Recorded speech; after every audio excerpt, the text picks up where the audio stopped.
पुणेकार अपघातातील अगरवाल कुटुंबियांचं underworld connection उघड। विशाल अगरवालचे वडील सुरेंद्र कुमार अगरवालचे छोटा राजनशी संबंध असल्याची माहिती।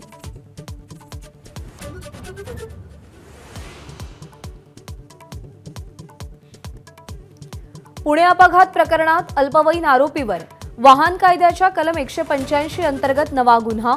कोर्टाच्या निर्णयाकडे लक्ष, तर या आधी आरोपीला जामिनावर सोडल्यानं सर्व स्तरातून संताप।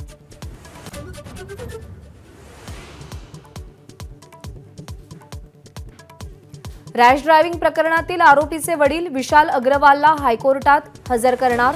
आतापर्यंत एकूण 7 जणांना बेड्या।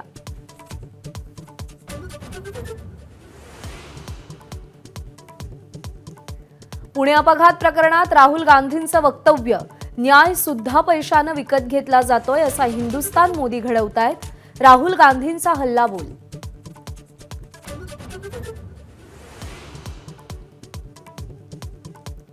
नाशिकच्या इगतपुरीतल्या भावली धरणामध्ये बुडून 5 जणांचा मृत्यू।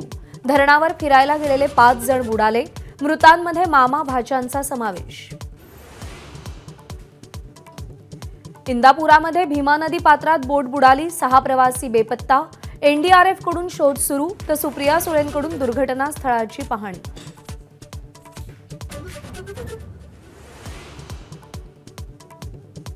मुंबईतील घाटकोपर दुर्घटनेप्रकरणी 9 दिवसांनी एसआयटीची स्थापना।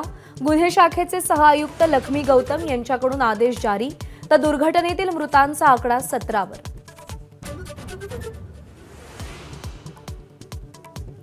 शिंदे गटात गेल्यानं कुटुंबात एकटा पडल्याचं वक्तव्य करणाऱ्या गजानन कीर्तीकरांची हकालपट्टी करा। शिवसेनेचे नेते शिशिर शिंदेंची मागणी, मुख्यमंत्र्यांच्या निर्णयाकडे लक्ष।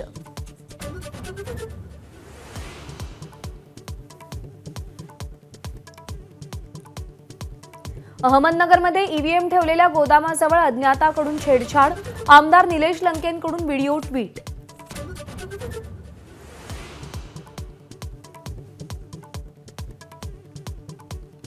मध्य रेल्वेवर आजपासून विशेष पॉवर ब्लॉक।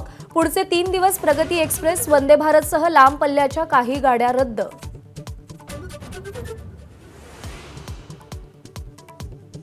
मतमोजणीच्या दिवशी फुल ड्राय डेला हायकोर्टात आव्हान।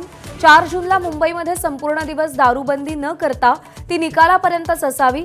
हॉटेल अँड रेस्टॉरंट असोसिएशनची याचिका। राज्यात पुढचे 5 दिवस उष्णतेच्या लाटेचा आणि पावसाचा इशारा। तापमान 35-37 अंशांदरम्यान राहण्याचा अंदाज। मुंबई आणि उपनगरात आजही उकाडा कायम।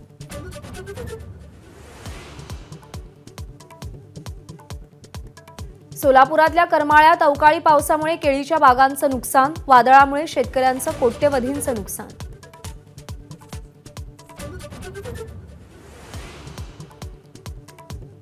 कोलकाताची आयपीएलच्या फायनलमध्ये धडक। पहिल्या क्वालिफायरमध्ये कोलकाताकडून हैदराबादचा 8 विकेट्सनं धुव्वा, तर आज रॉयल चॅलेंजर्स बंगळुरू आणि राजस्थान रॉयल्ससाठी करो या मरोची स्थिती।